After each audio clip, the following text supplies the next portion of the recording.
Hello, everyone. We are going to go ahead and get rocking and rolling. Thank you for joining us today. My name is Kathy Hurlbert, and I am an instructional technology specialist for the district.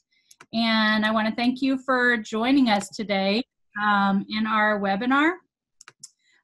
We are going to talk today about using Seesaw as a vehicle to package distance teaching and using the activities in Seesaw to do that. So we're going to kind of walk you through the process and kind of look at some of your instructional planning guides and really talk about how to kind of roll the content together. So I do have with me today the wonderful Cindy Glenn. I'm going to let Cindy introduce herself.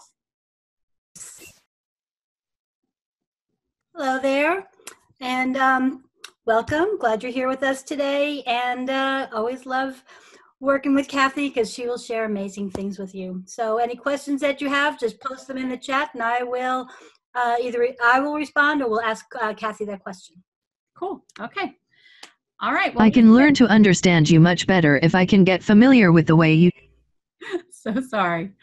All right. Well, let's go ahead and kind of talk a little bit about our goals today. So today our goal in this webinar is to help you learn how to package lessons into Seesaw using district instructional planning guide resources in combination with Seesaw features and using other tools like Screencastify and things like that.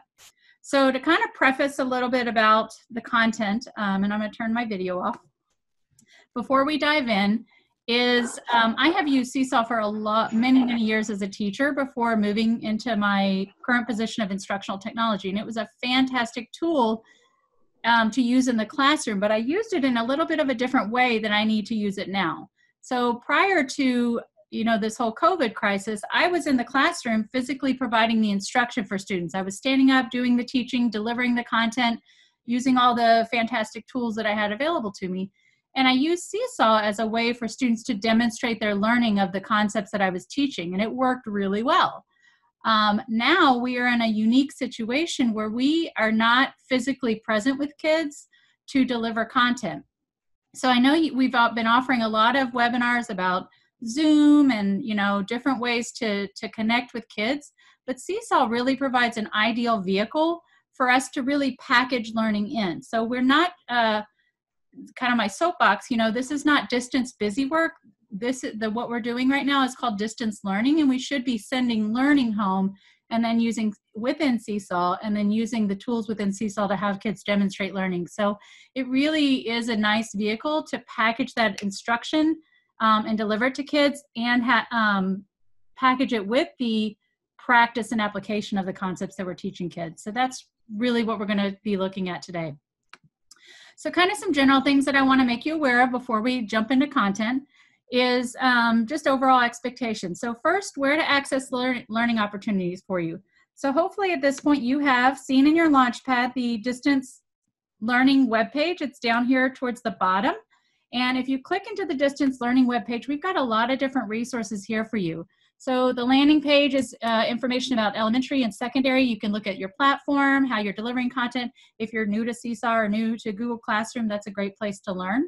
Where I want to draw your attention right now is up to the webinars tab up in the upper right.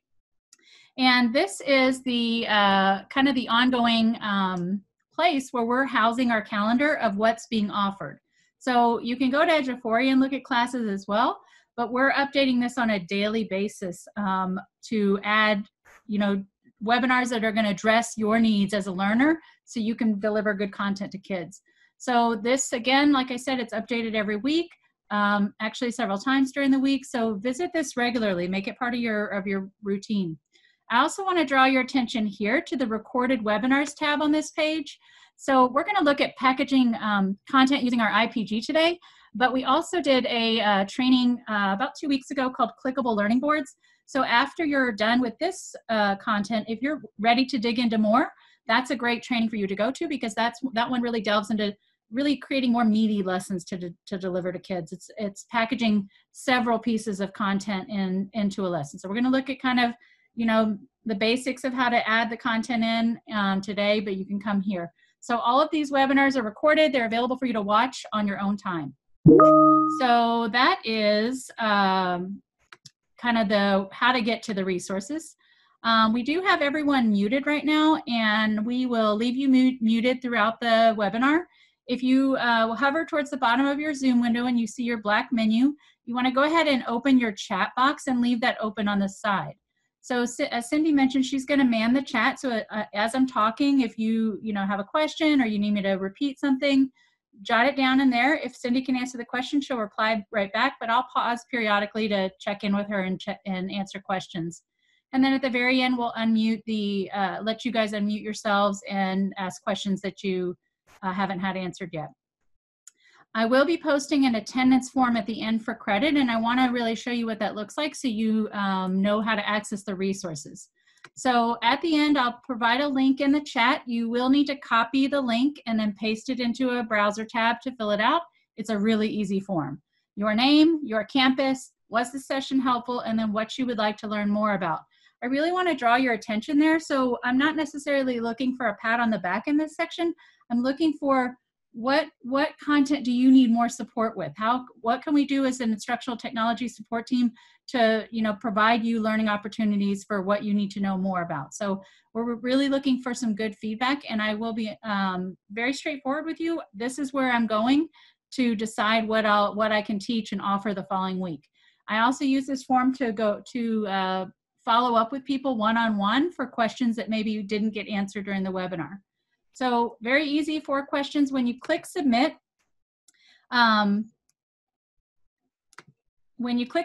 you're going to land on this confirmation page, and you'll see that the link to today's slide deck is right there. So when you land on that confirmation page, if you just click that link, it will open up a copy of the slide deck for you, and you can add that to your drive. And the reason that I'm suggesting you do that is because I do have several resources that you may want to come back to later. So hopefully that handles all the housekeeping things. Cindy, did I miss anything? I think you're good. Okay. All right. So let's kind of jump in. So we're going to talk a little bit about the tool, and then we'll hop in there and take a look at it. So hopefully you have some experience using Seesaw activities. And if you are relatively new to Seesaw activities, I do want to show you how to get there. When a teacher assigns activities, they live here in the light bulb. This is where the students should be going to complete the learning that you're delivering.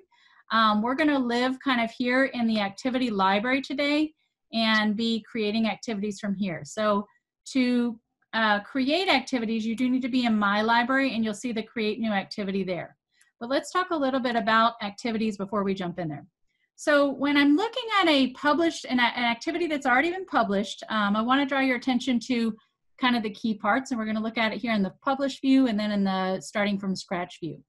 So usually right here is where we're going to put our direct instruction. This is called the multimedia or example section of the activity, and we'll look at that again in a minute.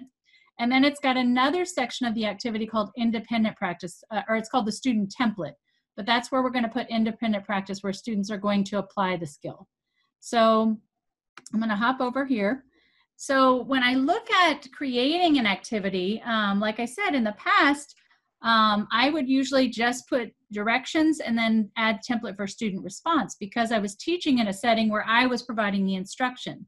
Now I need to be providing that instruction here within Seesaw. So your multimedia instructions is where you're going to park the lesson, the teaching, and then the student template is where the students are going to apply and practice with that skill.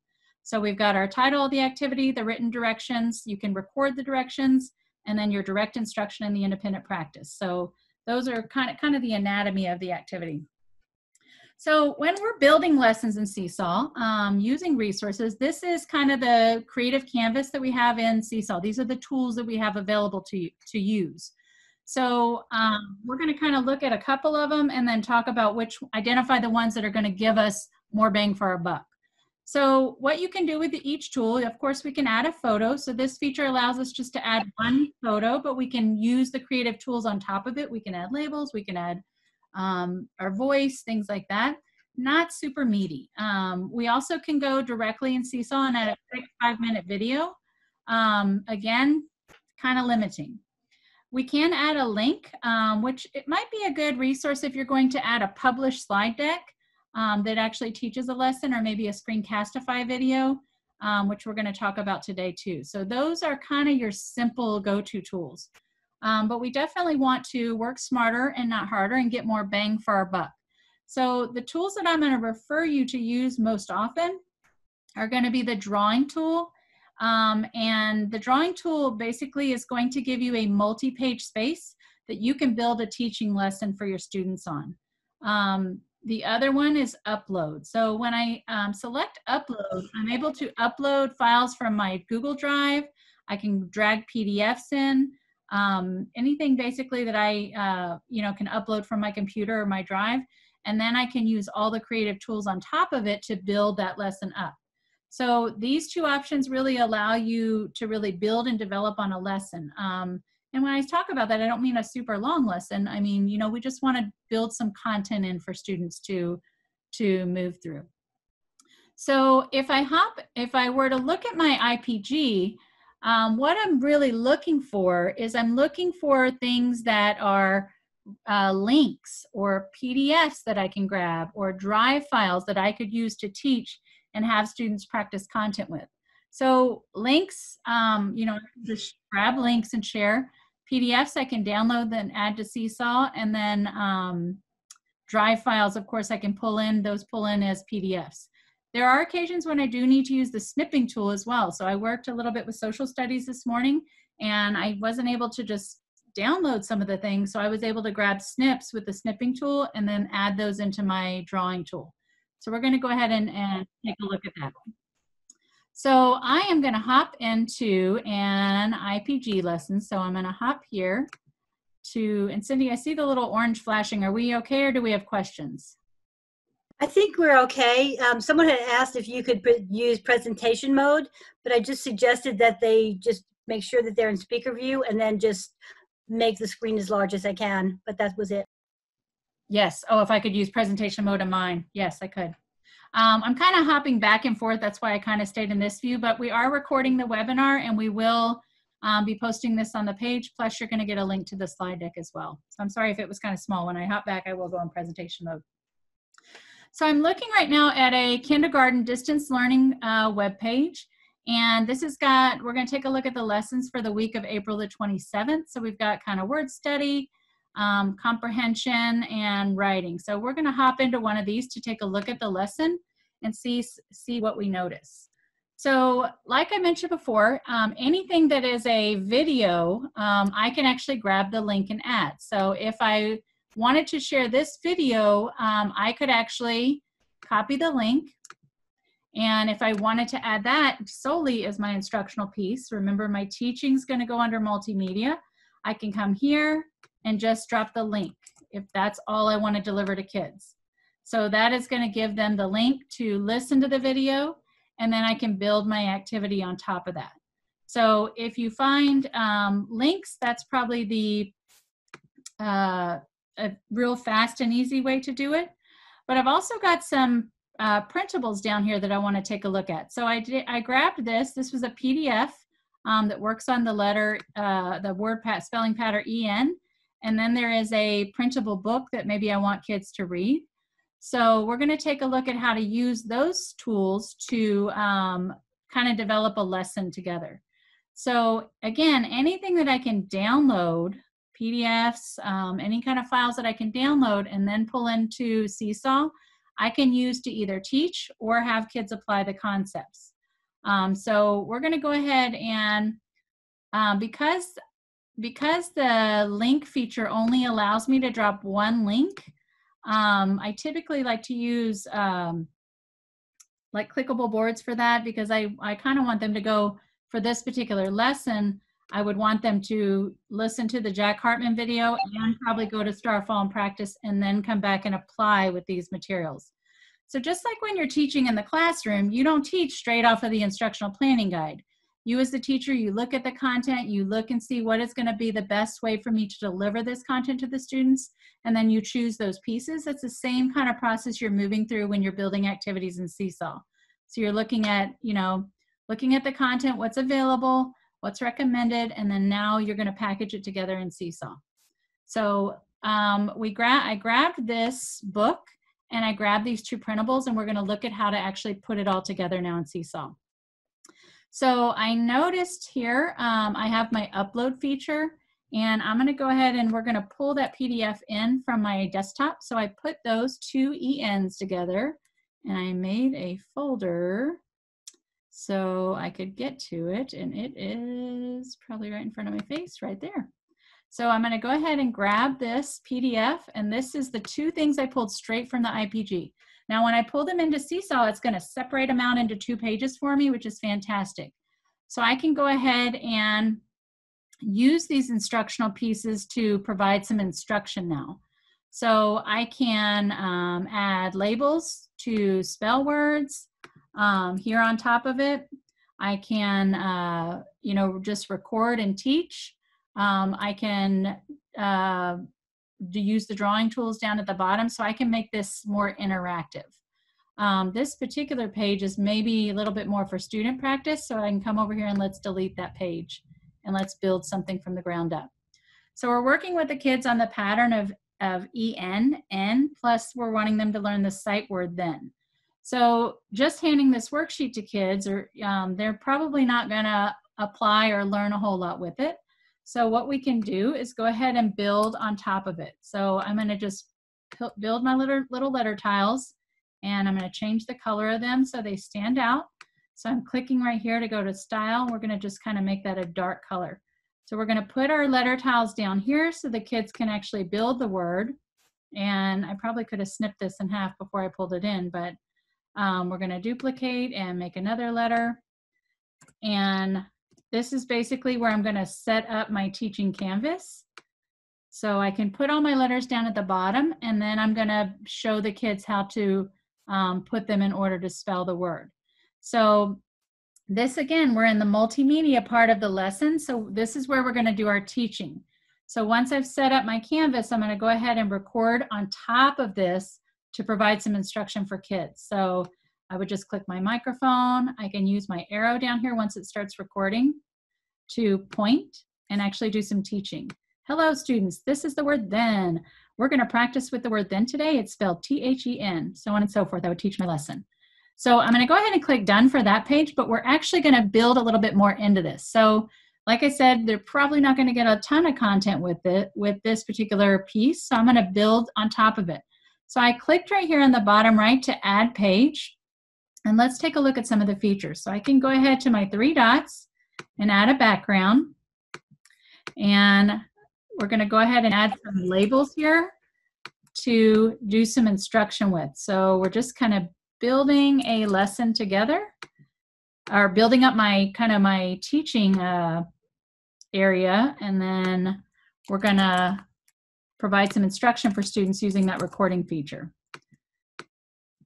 And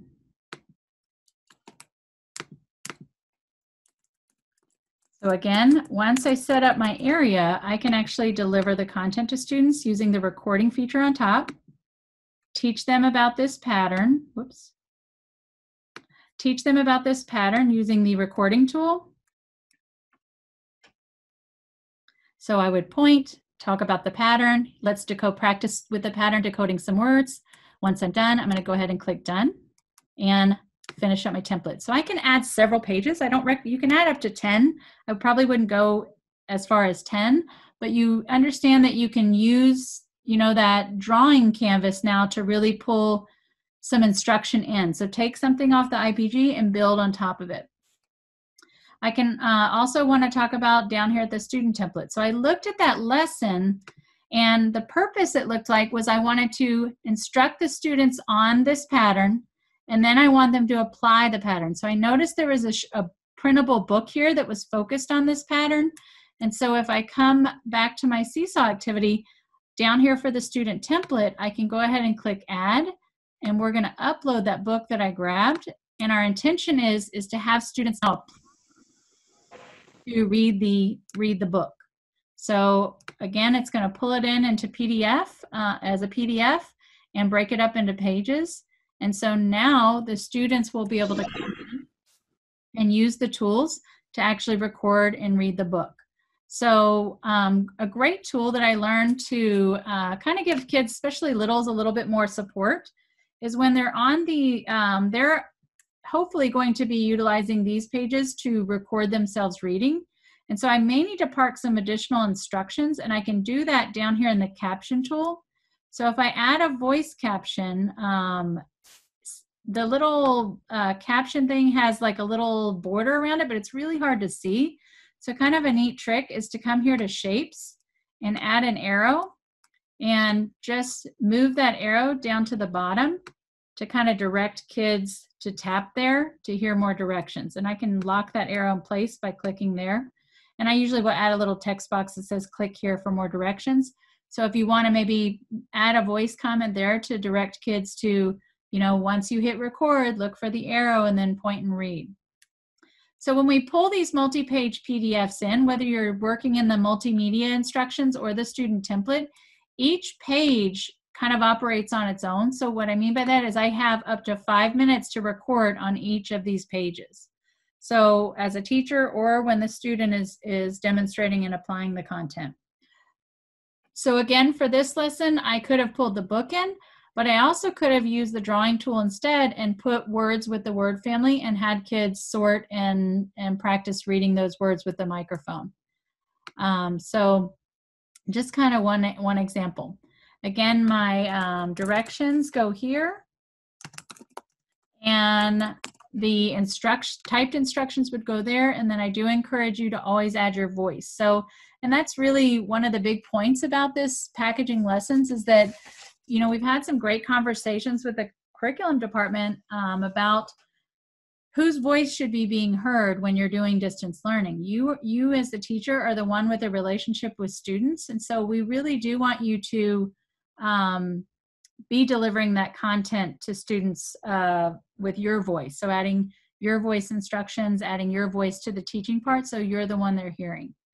So hopefully, if I was done with this activity, I would go ahead and click Save. And then to deliver it to students, I would go ahead and just do Assign and select my class. So that's one way, kind of pulling instructional pieces off of the IPG, one way that we can kind of set up a lesson. We're going to look at a couple others, but I am going to pause for a second and see, was I clear or was there anything I kind of sped past, Cindy, or anybody having questions about? Can you demonstrate how you get the pointer when you're recording and just show them how that happens? Yeah, absolutely. So this is definitely a little bit of a teaching piece. So I'm going to come to the, let's come to the template. We'll practice here. So when you look down at the bottom, I'm going to hide my tools so I don't see them. So when you look at the bottom, you see all your awesome writing tools down there. There is no arrow right now. So the secret with the arrow is it doesn't show up until I tap record. So once I tap record, you'll see it right next to the eraser. And it pops up, and it's not a click and drag. You just click it to turn it on, and then anywhere that I'm pointing, it's going to show up on the recording, which is super beneficial for young ones reading their writing or reading a text, because it helps me to have clarity about what they're talking about. And it's also helpful for me as I'm providing instruction to really have the kids focus on where I'm talking about. Does that help? Cindy? Okay. Can you show, sorry about that. I mean, No worries. Okay, that was great. Can you also show, like, how did you group the two PDFs in one activity when you took those, when you downloaded them, then you added them to the activity? That's a good question. I wasn't sure if anybody was going to catch that. So the two PDFs, as when I grabbed them, they were two separate PDFs, and to pull them together, I did use an external site called Merge PDF. And for this, you're able to just grab multiple PDF files by just choosing the files. And so I just went here and grabbed the two things that I wanted, if I wanted to group these two together. And it's just going to do the work for me. And then I just download the merged PDF. So it puts it all together. I click Merge PDF, puts it together, and then I just download it and I can use it. So super quick clicks. Good question though. one last question here. Someone was asking, is there an updated version to Seesaw? She said recorded directions and she doesn't get the pointer. Say that one more time. So wondering if it's in an updated version of Seesaw because she has done recorded directions and doesn't get the pointer. Okay. Yes, it did come out a while ago. If you are running like below 10, I think 10.3 iOS, then the features at that version of Seesaw are very limited.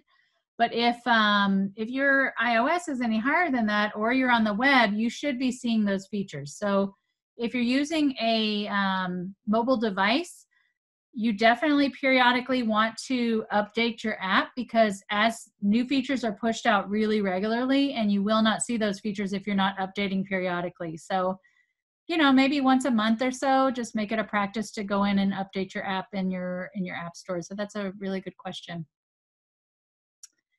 Anything else before we go on? I think we're good. Okay. All right. So again, as I'm looking at my content, I can build from the ground up, or I can always go to the library and find an activity and build on top of it. So this one looks like it is working with strip diagrams, and I'm going to just hop into the community and we're just going to take a gamble and see if there's anything out there for that. So when we hop into our community library, of course, you've got 3 libraries, your community, school district, and my library. Community is everything that's out there. School and district are things that have been contributed at your campus and by your grade level and your curriculum team. And then your library is where things live that you have built, you have saved, or you have copied and edited. So I'm just looking, and I don't see anything specific to strip diagrams here, but I'm just going to kind of pick something and kind of show you how to, here we go, that looks like it might be close. Show you how to build on top of it. So as I mentioned before, Seesaw has been used for many, many years as a tool for students to demonstrate their understanding in the class from the teaching that has happened in the classroom. So there are a lot of great activities out there that you are free to use, but you probably want to add your own content and instruction into them, because they probably were relying on the content being taught in the classroom. So I found a lesson here with a strip diagram, and I feel like this would probably be a good way for my students to demonstrate their understanding of the content, but I need to add some instruction on top of it. So what I'm going to do is go ahead and heart this activity. That heart is going to move a copy of this to my library, but it's also going to allow me to click these 3 dots and copy and edit. So I'm going to take someone else's wonderful activity and I'm going to build some instruction on top of it. So this is what the students are going to be doing with this activity.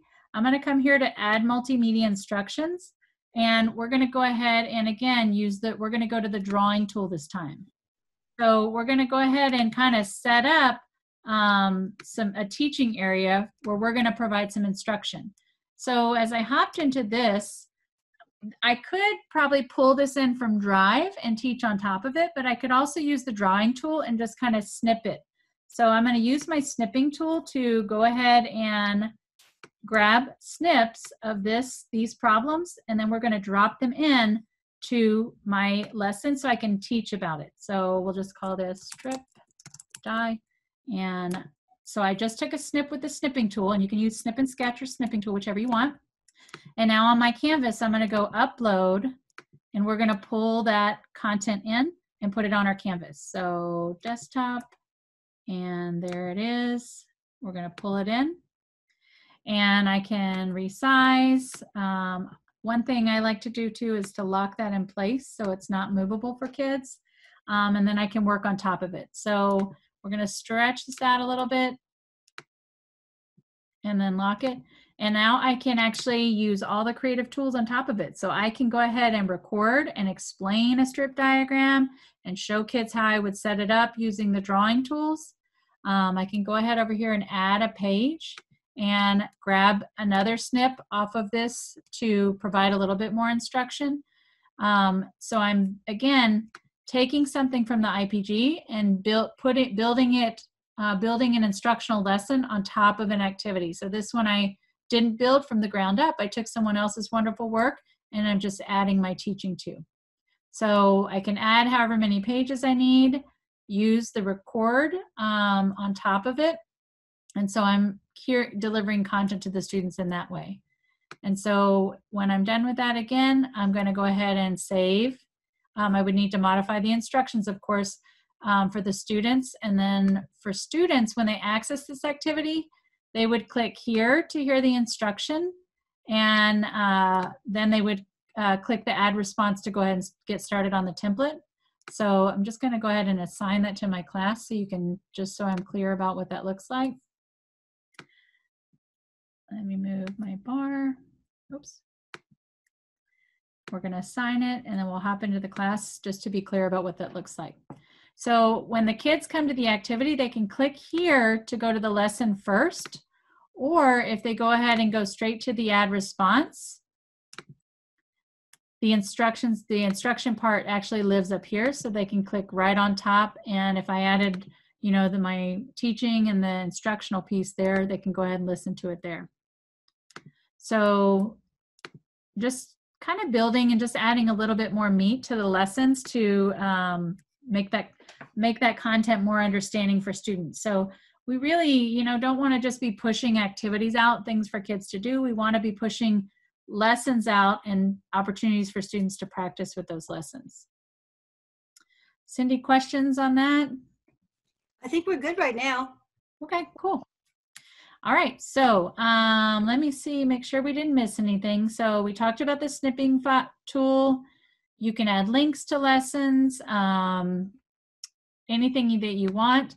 When you're working in Seesaw, so this is when you are using either pulling in a PDF, pulling in a file from your computer, or just going straight to the drawing tool, I want to make sure that you are aware of all these tools you have available. And I know there's a lot on this page, but you have the ability to zoom in and out of your screen, and students have these as well when they're doing the activities. Seesaw just rolled out the magic undo and the magic redo button, which is really nice. So if students resize a label or delete something on accident, they can hit the magic undo. So you've got the ability to add text, your voice. I do want to mention when you're using the voice recording feature with a microphone, it's going to record on top of the work. So I would generally use the voice recording when I'm putting together the multimedia, the lesson part. If I'm wanting to provide more instruction to students, I want to put that down here in the caption section. I can come here to add and upload photos, so that's great if you're doing some sort of sort. You want to grab photos from your computer and add those in there, you can do that. Again, I worked a little bit with social studies this morning, and so I grabbed a couple snips of photos that was on instructional, some of the instructional pieces, and pulled those photos in and then laid them where I needed to have kids respond. Your shapes and background are going to be found here in your 3 dots. And there are lots of great math tools. There's base 10 blocks, money and math symbols there. Your drawing tools are all down here. A couple notes about your drawing tools. This finger is just if kids need to move labels around. Your pens, if you tap one of your pens twice, it will bring up the ability for you to resize the point of the pen, so you can go a little bit thinner, a little bit thicker. You will have a color slide, and you don't see in this particular picture, but the color slide always lives right here on the right. And anything that you have selected, you can change the color of using that color slide. Text boxes, shapes, that kind of stuff. And then students and teachers navigate across pages over here on the right. To add pages, you just come down to the right side. Kathy? Yeah. I'm sorry, this has come up with a couple of people. Can you go over more about recording and using the microphone versus the captions? And also, can you combine, or you can't combine a teacher recording and then ask the students to record also? So a couple things that came up there.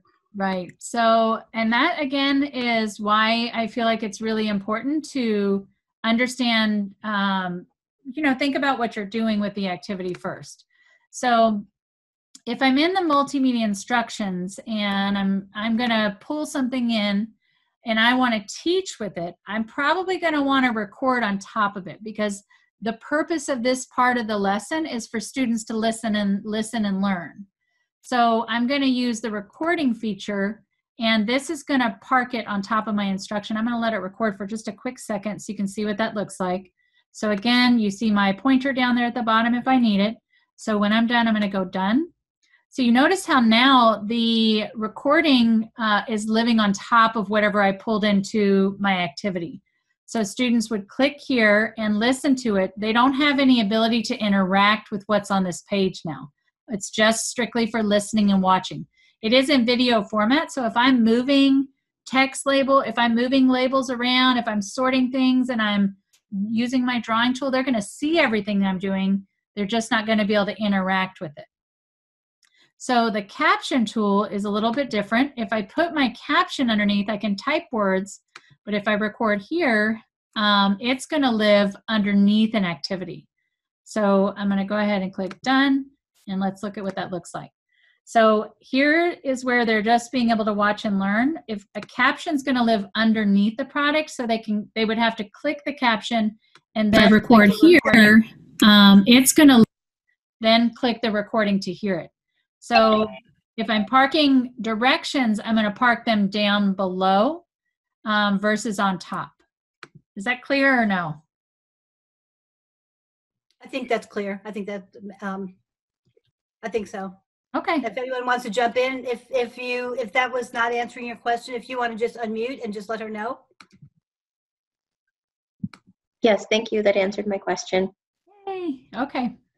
So again, and I'm just going to kind of pull one up with my instruction, that's going to be parked up here. So this particular lesson, I'm just recording and telling. Hi there. In today's activity, you'll be looking at some pictures. So the kids aren't going to do anything with that. That's where they're going to listen and learn and watch what I'm doing. And then their activity down here, their directions are on the bottom. So now they're able to actually click labels, move them around, and interact with the content on the template. So that's why it's important to use that captioning tool when you need to give page-by-page directions. And you can see the example right here, how I parked that little arrow down there. When those students are working in the template, that little arrow is pointing to that caption tool to get their attention. And then I actually parked an arrow on the right here to show them to navigate to the next page when they were done with that page.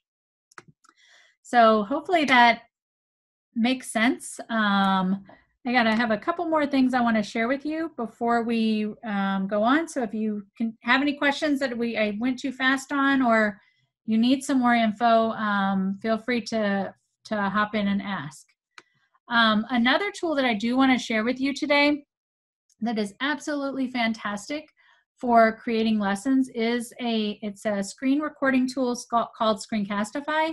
I know we've done several webinars in the last couple of weeks, and I know some of my peers have talked about different screen recording tools. So you can choose whatever tool works best for you.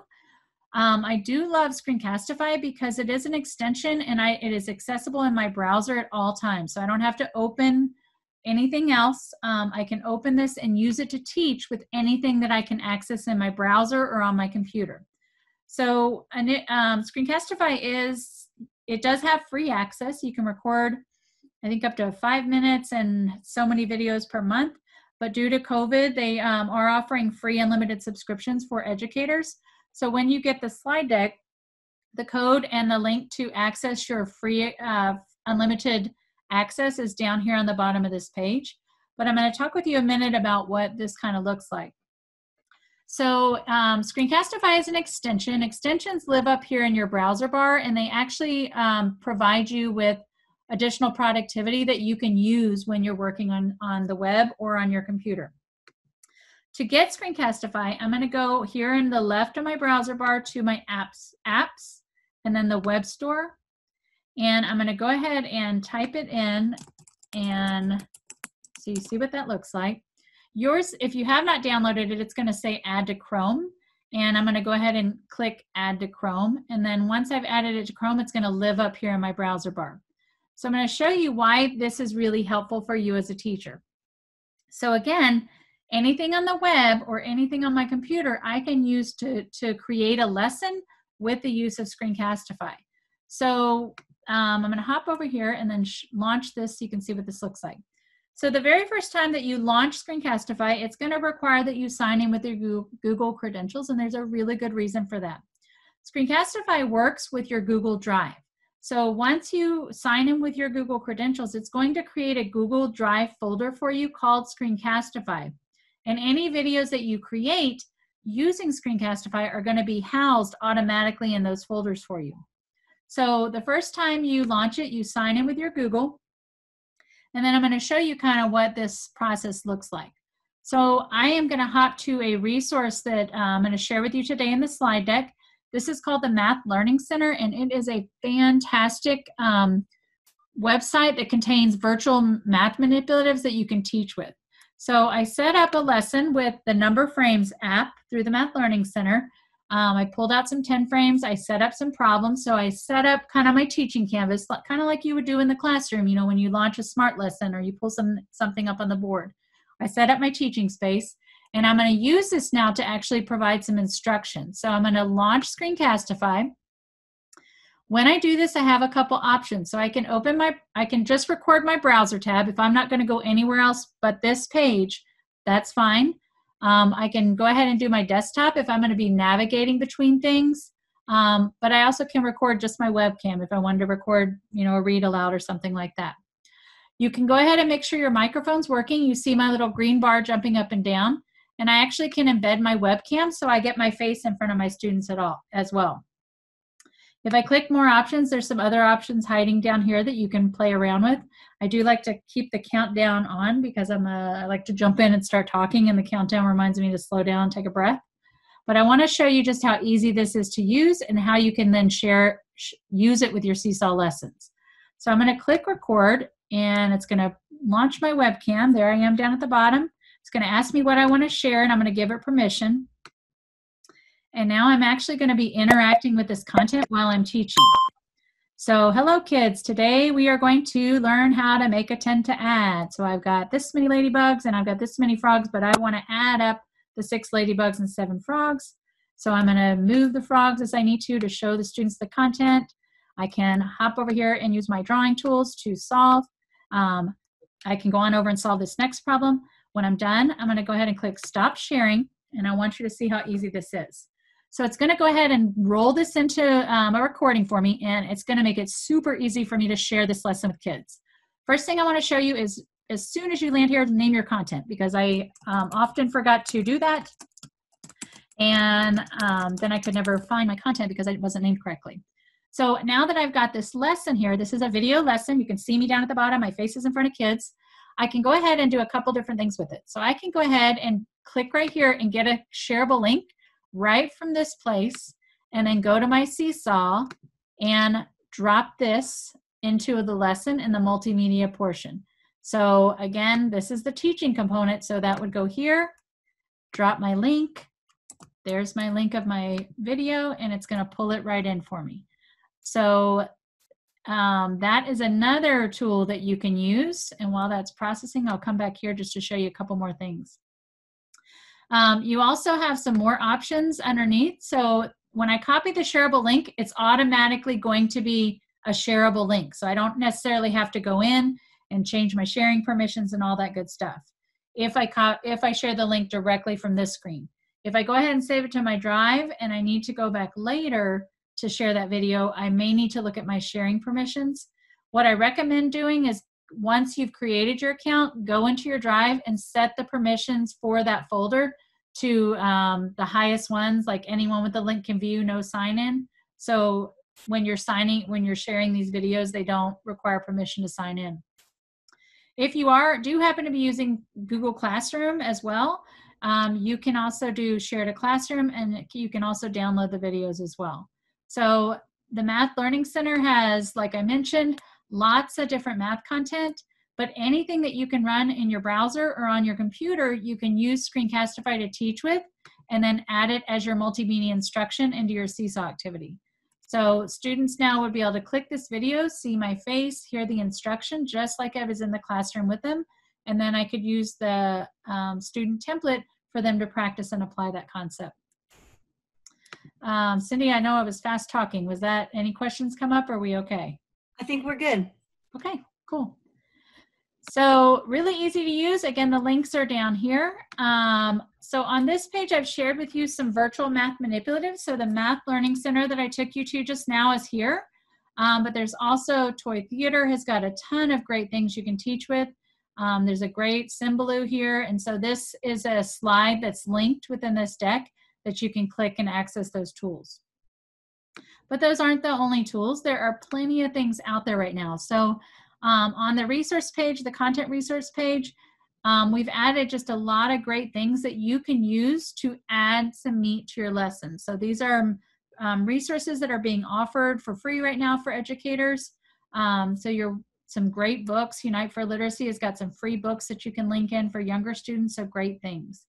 I do want to mention that if you are linking subscription-based things into your Seesaw activity, and what I mean by that is, you know, Pearson and Discovery Ed, those kinds of resources, those do take a little bit of an extra step for students, and we've heard a lot of parents and students struggling with that. So for students to get into those resources, if you linked it in your Seesaw activity, they actually have to go to that resource here in Launchpad, have it open before the link works. So the reason for that is they have to authenticate their user credentials. So Launchpad knows, oh, okay, this person is allowed to use BrainPop or whatever, and then the link will take them there. So they have to actually go into the application, sign in. So once they're signed in, they will see their little, you know, name thing up at the top. Click the link to go in and access the resources. So a little bit of an extra step there, but there's a lot of just free things out there on the web that you can use to really supplement lessons as well. So hopefully that was helpful and gave you some ideas and kind of some support on how to take things off the IPG and kind of package them in. I am going to go ahead and drop the attendance link, and then I do want to give you guys some time for questions that you may have, or if you want me to demonstrate anything in particular, now would be a good time to unmute and share some feedback.